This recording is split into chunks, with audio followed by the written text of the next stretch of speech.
Ok, parlons de choses qui fâchent. Forcewing a été une des sagas que pour l'instant j'adore. Donc de mon top 3, top 5 des sagas romantasy que je recommande à tout va. Et j'ai envie de voir un peu ce que les autres en pensent, donc je vais voir les avis 1 étoile et on y réagit ensemble. Ça partait bien, un univers riche, quelques clichés, mais ce n'était pas dérangeant. Des dragons fabuleux, jamais. J'aimais.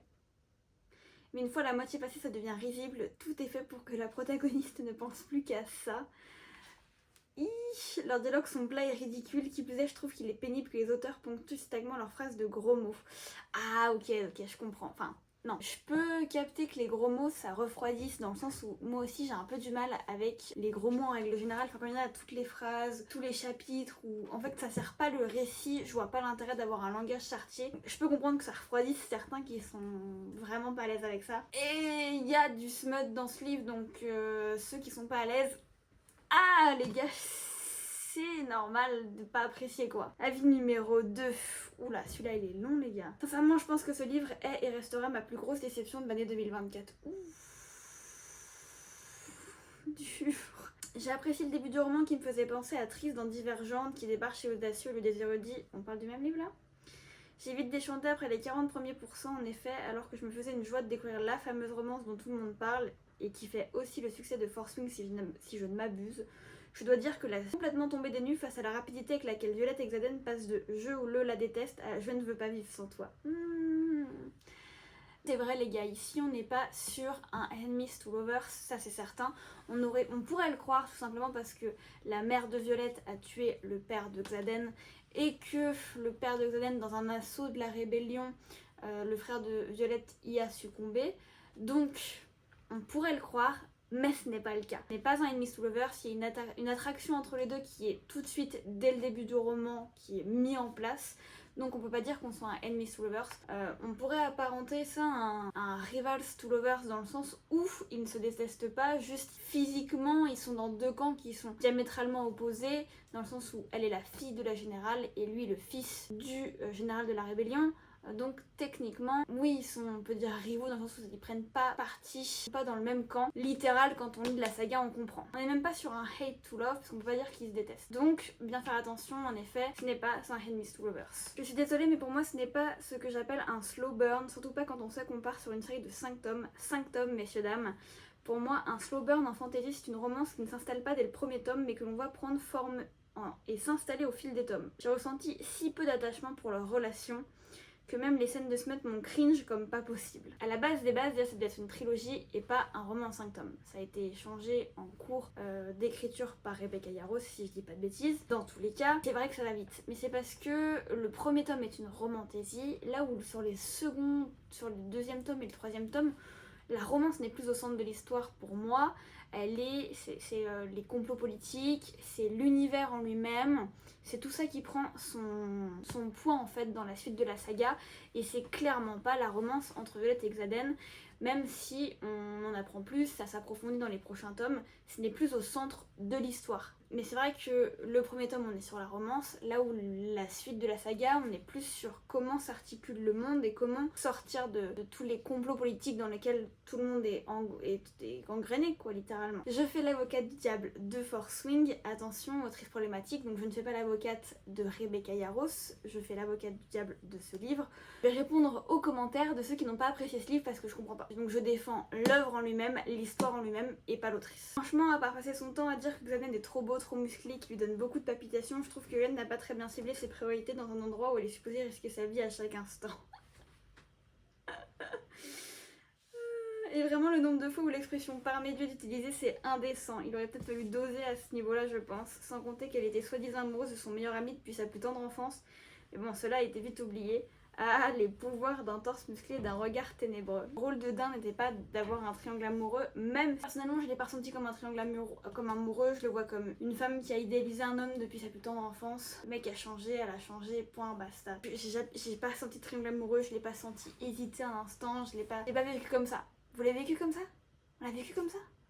Pour ceux qui ont aimé l'histoire, vous avez vécu comme ça? Moi je l'ai pas vécu comme ça. Burke, franchement c'est marrant, ça...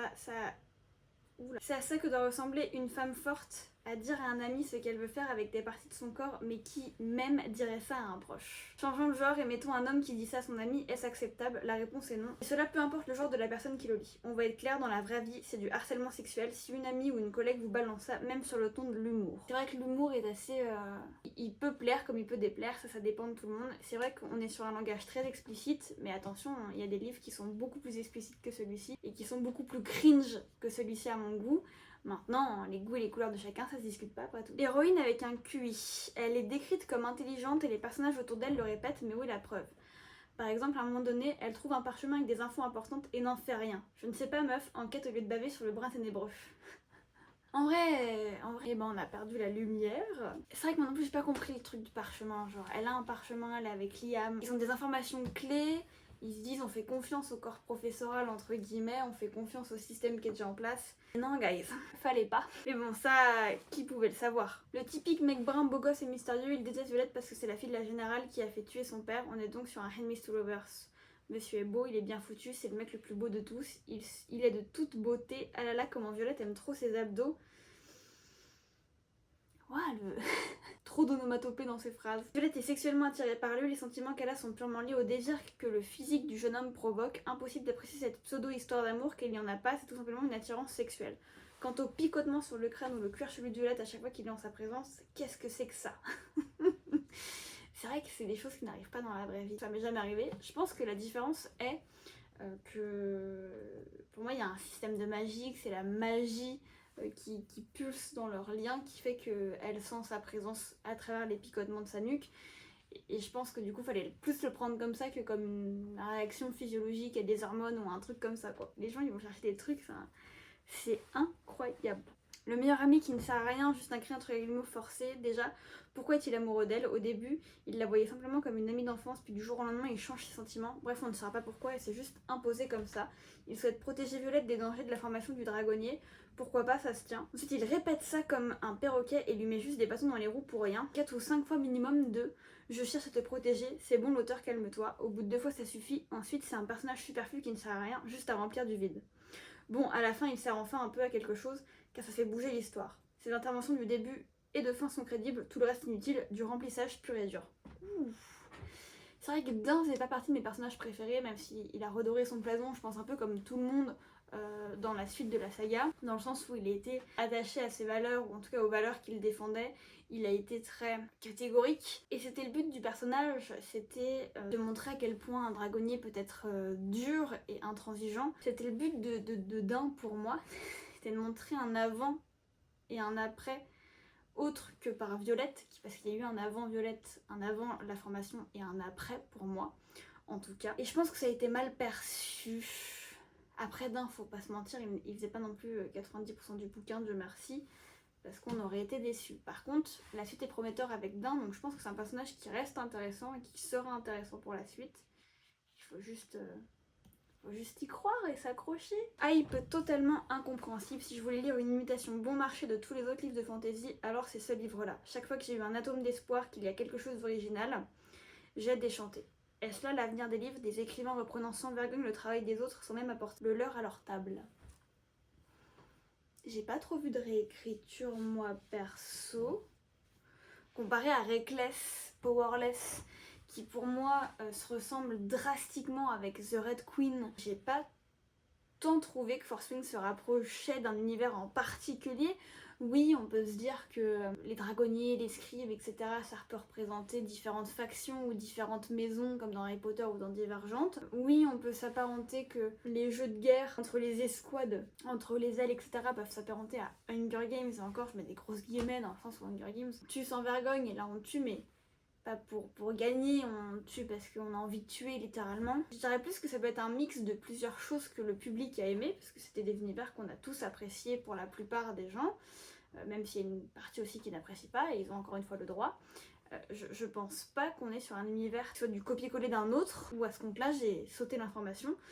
j'ai pas dû lire l'univers qui s'y ressemble. En tout cas, vous avez trouvé que c'était une copie conforme d'un autre univers. Si c'est le cas, dites-le moi parce que faut que j'aille lire l'autre univers et voir ce que ça donne. À ce stade, cela est devenu un jeu de repère le commun et trouve la différence. Ce livre ne mérite pas un brin de respect, et cela après avoir confirmé que même les descriptions des personnages principaux sont littéralement reprises. Harry Potter, Twilight, Hunger Games, Divergent, Game of Thrones, How to Train Your Dragon, Red Queen, on met tout cela à la machine à laver, ChatGPT point d'interrogation, et on en sort cet horrible livre. Je suis désolée, mais aujourd'hui, avec tout ce qu'il y a sur le marché littéraire, vous aurez forcément un peu d'un univers pioché là parce que ça l'a inspiré, d'un univers qui vient de son imagination, d'un autre univers qui l'a marqué, et c'est un mélange et un micmac de tout ça qui fait que c'est un univers qui est différent, mais pas forcément original, même si pour moi je trouve que c'est un univers qu'on n'avait pas vu auparavant. Mais dans toutes les histoires qu'on va lire, il y aura une partie qui vient de l'autrice, mais il y a toutes ces lectures qui l'ont forcément influencé. Donc si c'est un mélange de toutes ces histoires-là, donc Harry Potter, Twilight, Hunger Games, Divergent, Game of Thrones, etc., j'en ai pas ressenti ne serait-ce qu'un brin dans cette saga, donc ça veut dire que c'est quand même bien fait, ça veut dire que c'est juste une influence parce qu'elle a apprécié peut-être ces univers. Vous avez retrouvé tous ces univers là-dedans parce que moi personnellement pas vraiment. Si c'est le cas, peut-être que je le relise parce que je pense que j'ai pas lu le même livre que vous quoi. Ah, pour un phénomène, c'est un phénomène ce premier tome. Je crois que l'héroïne tombe sur le mec parfait mais trop dark dès la page 10, et malgré tout ce que l'auteur cherche à mettre autour, on est bien dans la romance pure. Rien d'autre d'importance, les mots autour d'elle, aucun trauma. L'école, un décor en carton. Ce n'est pas parce qu'une histoire empile les cadavres ou que son héroïne ne parle que de fesses qu'on est devant un récit mature. Au contraire, j'ai trouvé ce mélange d'autant plus idiot et mal équilibré. L'écriture, très pauvre et sans émotion, n'arrange rien. Ce fut un vrai calvaire d'aller au bout. Waouh, les gens peuvent être durs des fois. Hein. Même si j'aime pas un livre, je resterai bienveillante parce que c'est quand même le travail de quelqu'un, c'est quand même le travail d'un auteur qui a mis, je pense, au minimum la sueur de son front. Enfin, du coup, en tout cas, je l'espère, vous voyez. Les gens sont durs. Oui, ce roman parle uniquement, dans un premier temps, je trouve, d'amour, dans le sens où on voit les deux personnages se rapprocher, même si c'est très rapide. On voit l'univers qui se met en place, l'univers qui est vachement plus complet et détaillé dans les prochains tomes. Donc pour moi, si la romance aurait été faite sur les 3 tomes, on n'aurait jamais pu suivre et la romance et les complots politiques. C'est pour moi impossible. Je pense que le choix de l'autrice d'avoir tout simplement commencé par un tome 1 où on pose l'univers factuel dans lequel ils sont aujourd'hui et en faire la romance, qu'à la fin du tome 1, on déconstruit tout l'univers qu'on a compris dans ce premier tome, est bien amené parce que sinon ce serait perdu, ça aurait été tellement long et lent sur les 2 prochains tomes, sachant qu'il n'y en a que 5. Moi je trouve ça ok, je sais pas vous, dites-moi ce que vous en pensez parce que ça m'étonne. Est-ce qu'il y a autant de gens qui n'ont pas aimé ce livre ou est-ce qu'il y a que moi qui l'ai apprécié? Je vois pas trop d'avis positifs, je vois pas trop d'avis négatifs, je vois que des avis sur l'autrice problématique, mais si on enlève l'autrice problématique et me dites pas oui mais on peut pas dissocier un auteur de son œuvre, je vous parle pas de ça, je vous parle de l'histoire en elle-même. Vous voulez pas l'acheter? Je conçois, il y a pas de souci, je comprends totalement. Il y a bien un ami qui doit l'avoir, qui peut vous le prêter. En tout cas, dites-moi ce que vous en avez pensé. Promis, je recharge la lampe pour les prochaines vidéos. Donc restez connectés, abonnez-vous, on en reparle ensemble pour le tome 2, le tome 3. On continue cette suite de vidéos sur tout simplement les commentaires négatifs d'un livre que j'ai adoré. Et restez connectés.